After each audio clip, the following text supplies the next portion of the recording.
सभी को नमस्कार। मेरा नाम पी रंगज्योति है।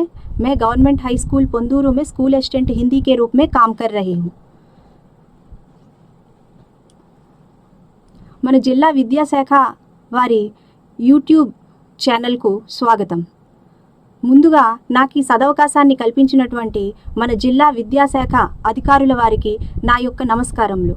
మిగిలిన అధికారులందరికీ కూడా నా యొక్క నమస్కారములు. ఉపాధ్యాయులందరికీ నా యొక్క నమస్కారములు. विद्यार्थुलंदरिकी ना యొక్క शुभाशीस्सुलु. तो फिर आज हम बताने जा रहे हैं हिंदी व्याकरण. हिंदी व्याकरण में संज्ञा एवं उनके भेद. छात्रों, आपको छठवीं कक्षा से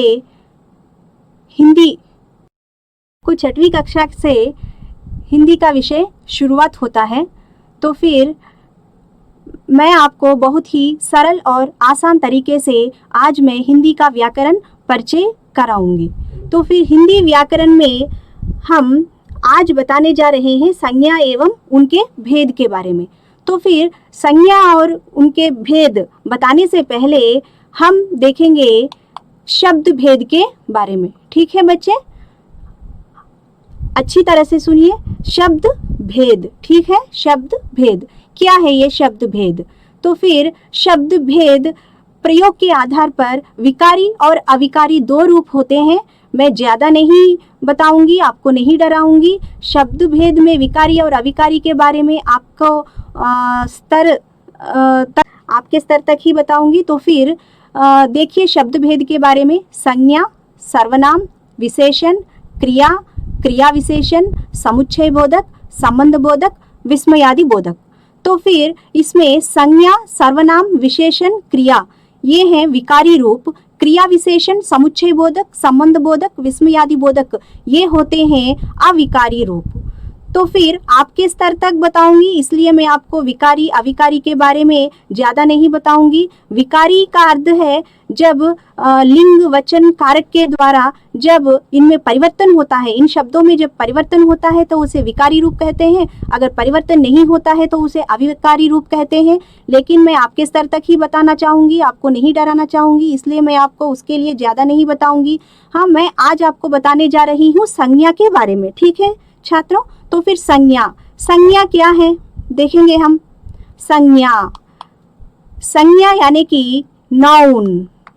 संज्ञा देखिए बच्चे, संज्ञा, संज्ञा यानी कि नाउन. मैं ज़्यादा आपको हिंदी में ही बता रही हूँ, यानी कि ये हमारी हिंदी की कक्षा है. हिंदी की कक्षा में हिंदी का वातावरण बनाए रखना है. आपको डरने की कोई बात नहीं है. हिंदी बहुत ही आसानी भाषा है. हम भारतीय हैं लेकिन अहिंदी प्रांत के हैं, लेकिन हिंदी बहुत ही आसानी भाषा है. मैं आपने बताया है आपको. हाँ, हिंदी धीरे धीरे हिंदी में बात करते रहेंगे, छोटी छोटी बात हिंदी में करते रहेंगे. मेरी क्लासेस आप देखते रहोगे तो फिर आप भी आसानी से छोटे छोटे वाक्य बात करते रहोगे और आप भी धीरे धीरे हिंदी में पूरी अच्छी तरह से बात कर लोगे. ठीक है, तो फिर संज्ञा. संज्ञा यानी कि क्या है? संज्ञा अच्छी तरह से आप भी मेरे साथ पीछे एक बार इसका प्रोनाउंसिएशन कीजिए. संज्ञा, संज्ञा समझ रहे हो ना. संज्ञा, संज्ञा यानी कि नाउन. संज्ञा यानी कि नाउन. आप हिंदी में संज्ञा के बारे में यही पहली बार आप इस शब्द का प्रयोग सुना होगा, लेकिन आपको पहले ही मालूम है नाउन, और इसको हम तेलुगु में कहते हैं नामवाचकमु. क्यों बच्चे, समझ रहे हो ना धीरे धीरे. నామవాచకము, నామవాచకము, నామవాచకము అంటే మనందరికీ తెలుసు. నామవాచకము పేర్లను తెలియచేసేది नामवाचकमु, పేర్లను తెలియచేసేది नामवाचकमु. नाउन कहते हैं इसको. इंग्लिश में क्या कहते हैं? नाउन.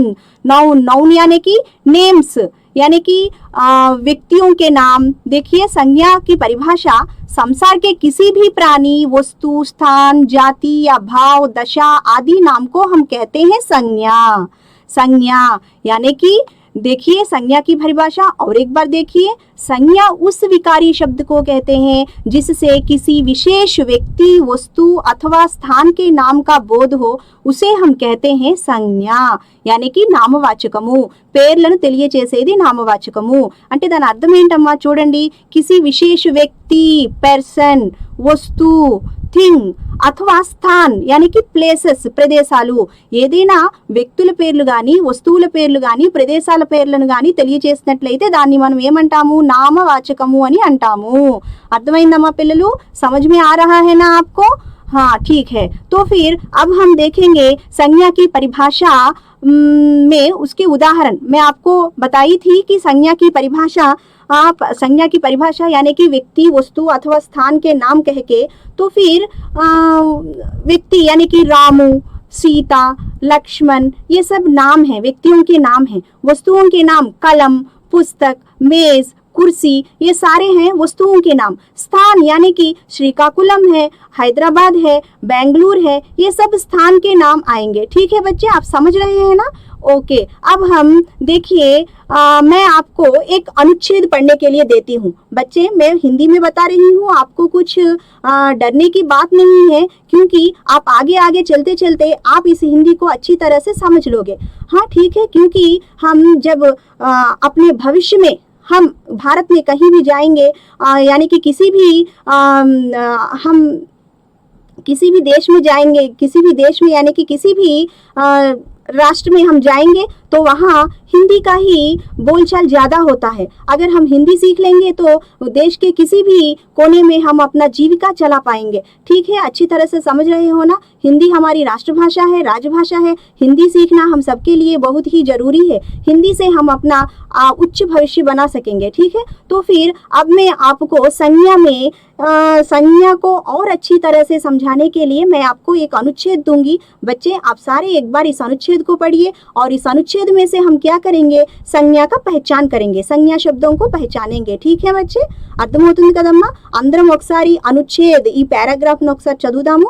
చదివిన తర్వాత ఈ పారాగ్రాఫ్ నుంచి మనము సంజ్ఞా శబ్దాలు ఏంటి అనేటువంటి వాటిని మనము గుర్తిద్దాము. అర్థమవుతుంది కదమ్మా పిల్లలు? ఫాలో అవ్వండి. ठीक है, अनुच्छेद में पढ़ूंगी, आप अच्छी तरह से एक बार मुझे ध्यान से सुनिए मेरी अनुच्छेद को. रानी और रमेश 8वीं कक्षा में पढ़ते हैं. गर्मी की छुट्टियों में दादाजी उन्हें अपने गांव ले जाने के लिए आए. सब मिलकर सवेरे रेल से निकले. गाड़ी में बड़ी भीड़ थी, फिर भी जैसे तैसे बैठने की जगह मिल गई. शाम तक गांव पहुंच गए. वहां स्टेशन के पास चाचा जी बैलगाड़ी लेकर तैयार थे.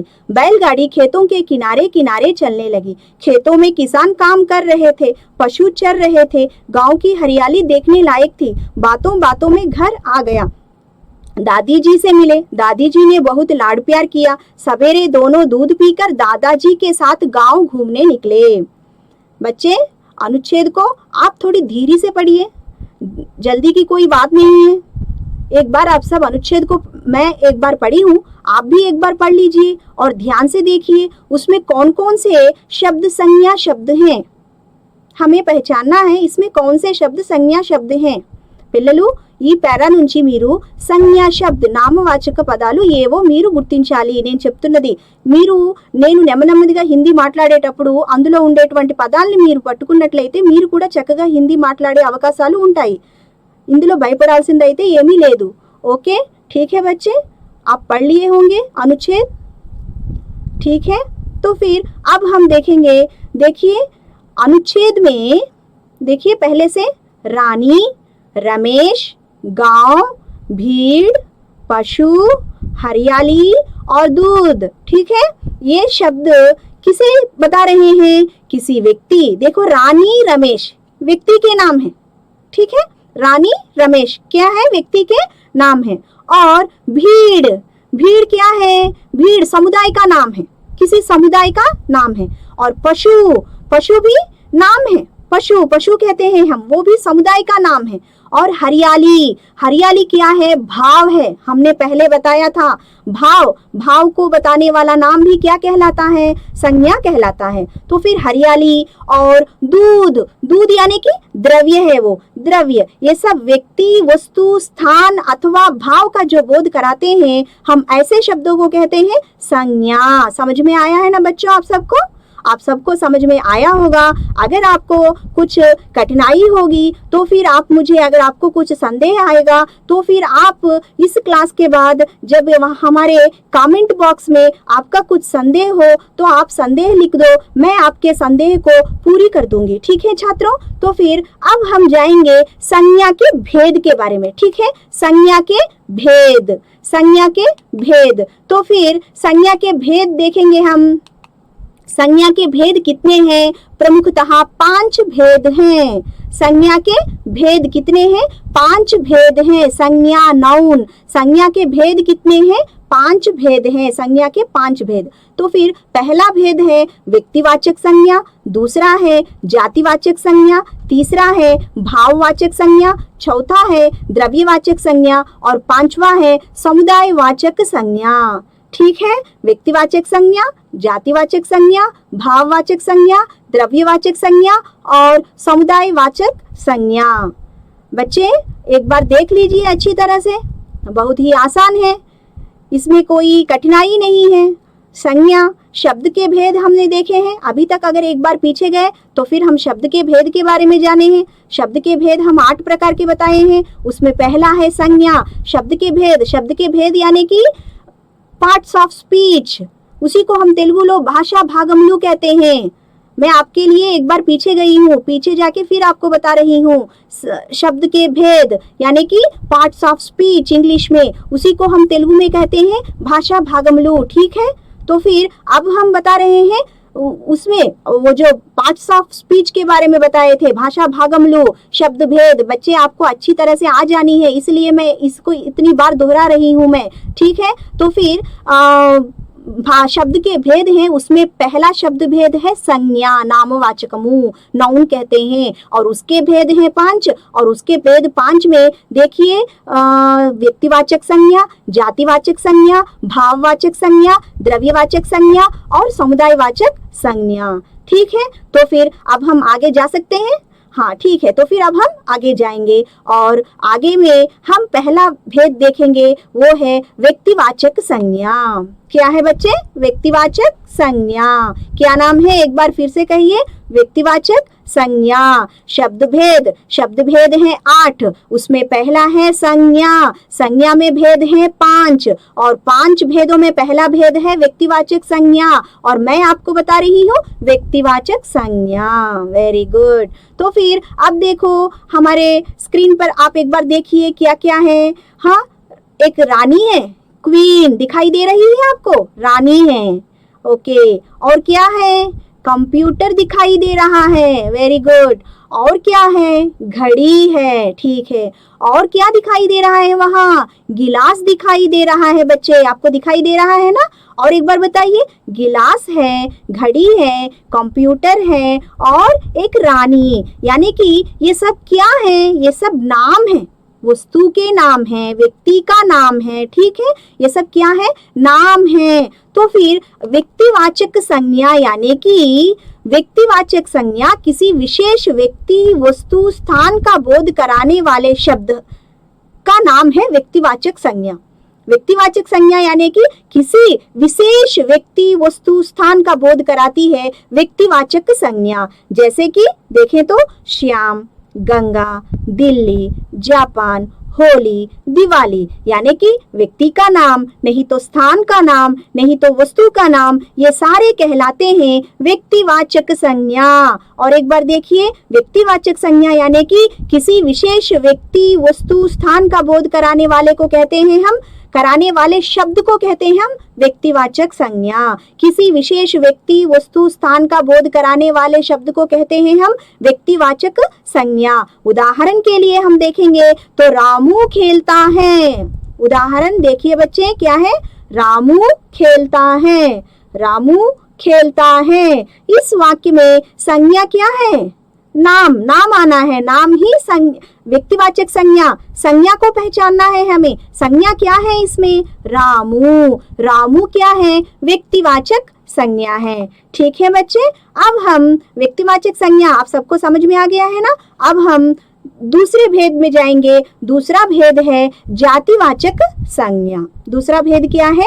जातिवाचक संज्ञा। जातिवाचक संज्ञा यानी कि देखिए किसी जाति का बोध कराता है, यानी कि यह संज्ञा शब्द जाति का बोध कराता है, संपूर्ण जाति का बोध कराता है, उसे हम कहते हैं जातिवाचक संज्ञा। जिस संज्ञा शब्द से किसी संपूर्ण जाति का बोध हो, देखिए बच्चे, సంపూర్ణ జాతి का बोध, పిల్లలు దాని కింద అండర్లైన్ చేసుకోండి, కిసి సంపూర్ణ జాతి का बोध, यानी कि మొత్తం ఒక జాతిని సూచించేటువంటి సంజ్ఞా శబ్దాన్ని మనం ఏమంటాము? జాతివాచక సంజ్ఞ అని అంటాము। అర్థమవుతుంది కదమ్మా? అయితే దాంట్లో ఉదాహరణలు చూసుకున్నట్లయితే మనం एग्जाम्पल्स अगर हम देखेंगे, उदाहरण देखेंगे तो उसमें आएगा पशु पक्षियों के नाम, सारे पशु पक्षियों के नाम। पशु पशु यानी कि उसमें हमें गाय आएगा, भैंस आएगा, हाँ, और जो भी पशु है सारे पशु जाति पशु में आ जाएंगे। और पक्षियों के नाम, पक्षी, सारे पक्षी यानी कि कौवा, तोता, हाँ, जो भी पक्षी हो सारे पक्षी आ जाएंगे पक्षियों में। तो फिर पशु पक्षियों के नाम, हाँ, देखिए उदाहरण के लिए घोड़ा, गाय, कौवा, तोता, मैना, ये सारे जाति पशु पक्षियों के जाति, हाँ। और वस्तुओं के नाम, सारे वस्तु, यानी कि मकान में क्या क्या रहेगा, मकान में कौन कौन से वस्तुएं रहेंगी? कुर्सी, घड़ी, पुस्तक, कलम, टेबल। और प्राकृतिक तत्वों के नाम जैसे तूफान, बिजली, वर्षा, भूकंप, ज्वालामुखी, ये सारे, यानी कि किसी संपूर्ण जाति का बोध कराने वाले शब्द को हम कहते हैं जातिवाचक संज्ञा। ठीक है बच्चे, आपको बाजू में देखिए चित्र दिखाई दे रहा है, चित्र में पक्षी हैं, पशु हैं। ठीक है बच्चे, आपको रंग बिरंगे चित्र बहुत पसंद लगते हैं, इसीलिए मैं आपको ऐसे छोटे छोटे चित्र लगाई हूँ। देखिए और मजा करते हुए पढ़िए, हाँ, अच्छी तरह से एंजॉय करते हुए पढ़िए। आपको बहुत सरल है, बहुत आसान भाषा है हिंदी। हिंदी सीखने से आपको बहुत आनंद मिलेगा और बहुत उपयोगी भी हो जाएगा आपके जीवन के लिए। तो फिर और एक बार मैं बता रही हूँ जातिवाचक संज्ञा। जातिवाचक संज्ञा का उदाहरण है लड़का खेलता है। देखिए, लड़का खेलता है, लड़का जातिवाचक संज्ञा है। पशु पक्षी और वस्तुओं के नाम और प्राकृतिक तत्वों के नाम, ये सारे हमें सूचित करते हैं जातिवाचक संज्ञा। ठीक है, अब हम तीसरे भेद में जाएंगे। तीसरा भेद है भाववाचक संज्ञा।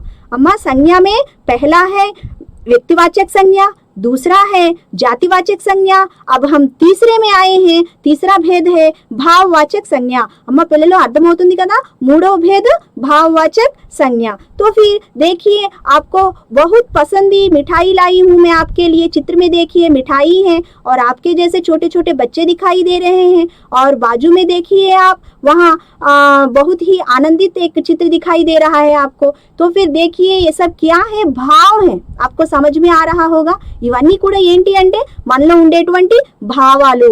देखिए मिठाई, मिठाई पसंद है सबको, तो फिर हम उसको कैसे व्यक्त करते हैं? मिठाई का पसंद, यानी कि मिठाई मिठाई मिठाई होता है नहीं कहते, मिठाई का मिठास, मिठास जो होता है वो होता है भाव। और उसी प्रकार सुख, दुख, आनंद, ये सब क्या होते हैं? ये सब होते हैं हमारे अंदर की भावनाएं। तो फिर जो संज्ञा शब्द हमारी भावनाओं को व्यक्त करती है उसे हम कहते हैं भाववाचक संज्ञा। देखिए एक बार इसकी परिभाषा, जिन शब्दों से किसी गुण, स्वभाव, दशा का बोध हो वह भाववाचक संज्ञा कहलाता है। उदाहरण के लिए देखें तो हम सुख दुख आते जाते रहते हैं। ठीक है बच्चे, सुख दुख आते जाते रहते हैं, इसमें सुख दुख क्या कहलाते हैं? सुख दुख कहलाता है भाववाचक संज्ञा।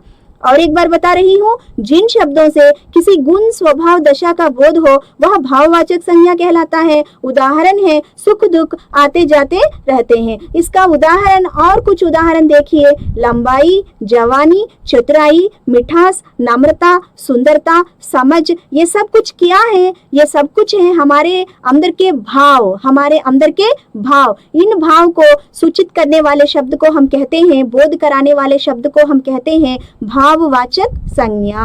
అర్థమవుతుంది కదమ్మా పిల్లలు? మన లోపల ఉండేటువంటి భావాన్ని వ్యక్తపరచడము అంటే తెలియపరిచేటువంటి బోధ కరానా దాన్ని మనకి తెలియపరిచేటువంటి సంజ్ఞ, నామవాచక పదాన్ని మనం అంటాము भाववाचक संज्ञा। ठीक है, अब हम अगले भेद में जाएंगे। अगले भेद को देखेंगे। भाववाचक संज्ञा के बाद है अगला भेद द्रव्यवाचक संज्ञा। कौन सा भेद है ये? चौथा भेद, द्रव्यवाचक संज्ञा. द्रव्यवाचक संज्ञा अम्मा नाल्गो भेद मिदी द्रव्यवाचक संज्ञा. द्रव्यवाचक संज्ञा के बारे में हम देखेंगे. एक बार देखिए, द्रव्य, द्रव्य यानी कि देखिए दूध, पानी, ये सब कुछ क्या है? द्रव्य. जो शब्द द्रव्य या विभिन्न धातुओं का बोध कराते हैं. ద్రవ్య, ద్రవ్య అంటే ద్రవము, మీకు తెలుసు. జో శబ్ద ఏ పదమైతే మనకి ద్రవ్య యా విభిన్న ధాతువం కా, ధాతు, ధాతు అంటే మూలకములు, ధాతు అంటే మూలకములు తెలుగులో అయితే మనకి. మూలకములు అంటే ఏంటి మనకి? हाँ देखिए, सोना, चांदी, पीतल, ये सब धातु के रूप में आते हैं. यानी कि బంగారము, వెండి, ఇత్తడి ఇవన్నీ కూడా ఏంటి మనకి? ధాతువులు. అయితే ఏ పదం అయితే जो शब्द द्रव्य या विभिन्न धातुओं का बोध कराते हैं, हाँ वह ద్రవ్యవాచక సంజ్ఞ कहलाते हैं. వాటిని మనం ఏమంటాము? ద్రవ్యవాచక సంజ్ఞ అంటాము. ఇంకోసారి చూడండి అమ్మ పరిభాష. जो शब्द द्रव्य या विभिन्न धातुओं का बोध कराते हैं वह द्रव्यवाचक संज्ञा कहलाते हैं. समझ में आ रहा है ना? तो फिर अब उदाहरण देखिए. स्वच्छ जल पीना चाहिए. और एक बार देखिए, स्वच्छ जल पीना चाहिए. इसमें स्वच्छ जल पीना चाहिए. स्वच्छ जल क्या है? इसमें स्वच्छ जल होता है द्रव्यवाचक संज्ञा. ठीक है बच्चे, जो द्रव्य या विभिन्न धातुओं का बोध कराते हैं उसे हम कहते हैं द्रव्यवाचक संज्ञा. और इसमें नापतोल वाली वस्तु का बोध होता है. नापतोल धातुओं के बारे में, यानी कि देखो सोना, चांदी, पीतल, दूध, पानी, तेल, हाँ इनके नापतोल के बारे में इसमें बोध होता है. ठीक है, द्रव्यवाचक संज्ञा.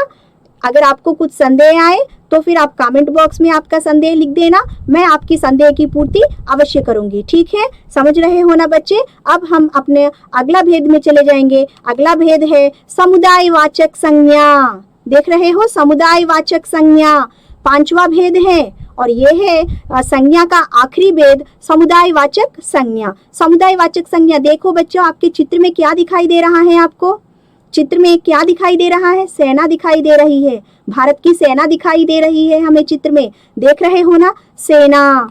हाँ ठीक है, सेना. ऐसे शब्द जो किसी विशेष समुदाय या समूह का बोध कराते हैं वे समुदायवाचक संज्ञा कहलाते हैं. समझ में आ रहा है ना? सेना यानी कि समूह. समूह, सेना एक समूह है. समझ में आ रहा है? సముదాయ या సమూహ, ఒక సమూహము, ఒక సమూహాన్ని, గుంపు, సమూహము ని సూచించేటువంటిది సముదాయవాచक సంజ్ఞ అవుతుంది. అది ఎలాగో మళ్ళీ ఇంకొకసారి చెప్తాను వినండి. ऐसे शब्द जो किसी विशेष समुदाय या समूह का बोध कराते हैं वे समुदायवाचक संज्ञा कहलाते हैं. उदाहरण के लिए, सेना देश की रक्षा करती है. देखिए आपको चित्र में सेना दिखाई दे रहा है. सेना, भारत की सेना. भारत की सेना क्या करती है? हमारे देश की रक्षा करती है. तो फिर इसमें सेना क्या है? सेना है समुदायवाचक संज्ञा. बच्चे आपको समझ में आ रहा है ना? किसी समुदाय या समूह का बोध कराने वाला संज्ञा शब्द होता है समुदायवाचक संज्ञा. सेना देश की रक्षा करती है, इसमें सेना है समुदायवाचक संज्ञा. सभा, दल, मंडल, ये बाकी भी और कुछ उदाहरण हैं समुदायवाचक संज्ञा के. बच्चे आप सबको समझ में, अच्छी तरह से समझ में आया होगा संज्ञा और उसके भेद के बारे में. हाँ, मैं हिंदी का वातावरण बनाए रखने के लिए हमारा जो क्लास चला है उस क्लास में मैं हिंदी का प्रयोग ज्यादा की हूँ. अगर आपको कुछ संदेह हुआ तो मैं और एक बार फिर से बता रही हूँ, अपने कमेंट बॉक्स में आपका संदेह हो, नहीं तो आपके सजेशंस हो, जो कुछ भी हो अपने कमेंट बॉक्स में लिख दीजिए. मैं आपका समाधान जरूर दूंगी और आपकी संदेह की पूर्ति अवश्य देने का प्रयत्न करूंगी. ठीक है बच्चों, तो फिर अब मैं आपसे कुछ वाक्य दूंगी. मैं आपको कुछ वाक्य दूंगी. आप उन वाक्यों में से संज्ञा शब्द क्या है आप थोड़ा पढ़ के मुझे बताइए. हाँ देखिए, वाक्य पढ़िए और इसमें कौन से संज्ञा शब्द हैं आप मुझे बताइए. देखिए मैं पढ़ूंगी, आप अच्छी तरह से सुनिए और देखिए. रानी पढ़ती है. बच्चे पहले देखो, मैं पढ़ूंगी फिर उसके बाद आप मुझे उत्तर देना. रानी पढ़ती है. बालक खा रहा है. हरियाली अच्छी होती है. दूध पीना चाहिए. वो दोनों अलग अलग हैं. दूध पीना चाहिए. फिर उसके बाद और एक शब्द है, वो देखिए बच्चे. हाँ, और एक वाक्य है. दूध पीना चाहिए, वह एक वाक्य है. और उसके बाजू में है, वह अलग वाक्य है. चाहिए के बाजू में वहाँ भीड़ है. ठीक है, वहाँ भीड़ है. तो फिर अब देखिए बच्चे, आप 1 मिनट देखिए, देख के आंसर बताइए मुझे.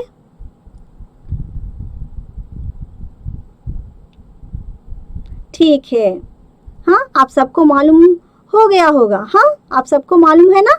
देखिए रानी पढ़ती है, इसमें संज्ञा शब्द क्या है? रानी। Very good. देखिए रानी, रानी क्या है? संज्ञा शब्द है। और कौन सी संज्ञा है ये भी आप बता सकेंगे क्योंकि हम संज्ञा के भेद के बारे में जान चुके हैं। तो फिर रानी है रानी है व्यक्तिवाचक संज्ञा। क्यों बच्चे? ठीक है, रानी कौन सी संज्ञा है? व्यक्तिवाचक संज्ञा है। Very good. अब दूसरा देखिए, बालक खा रहा है। बालक खा रहा है, बालक संज्ञा है। Very good. बालक कौन सी संज्ञा है? बालक है जातिवाचक संज्ञा। ठीक है। हरियाली अच्छी होती है। हरियाली अच्छी होती है, इसमें हरियाली संज्ञा है। हरियाली कौन सी संज्ञा है? भाववाचक संज्ञा है। ठीक है। दूध पीना चाहिए। दूध पीना चाहिए, दूध इसमें है संज्ञा। दूध कौन सी संज्ञा है? द्रव्यवाचक संज्ञा है। वहां भीड़ है। देखें, वहां भीड़ है। वहां भीड़ है में संज्ञा क्या है? भीड़। भीड़ कौन सी संज्ञा है? समुदायवाचक संज्ञा है। ठीक है बच्चे, आज आपको मैंने संज्ञा और उसके भेद के बारे में पढ़ाया है। हम अपने अगले क्लास में सर्वनाम के बारे में जानेंगे। आपको कुछ डरने की कोई बात नहीं है। हाँ, अच्छी तरह से पढ़िए। हाँ, घर में ही रहिए, सुरक्षित रहिए, अच्छी तरह से पढ़िए, कोई घर से बाहर ना निकलिए। ठीक है, धन्यवाद।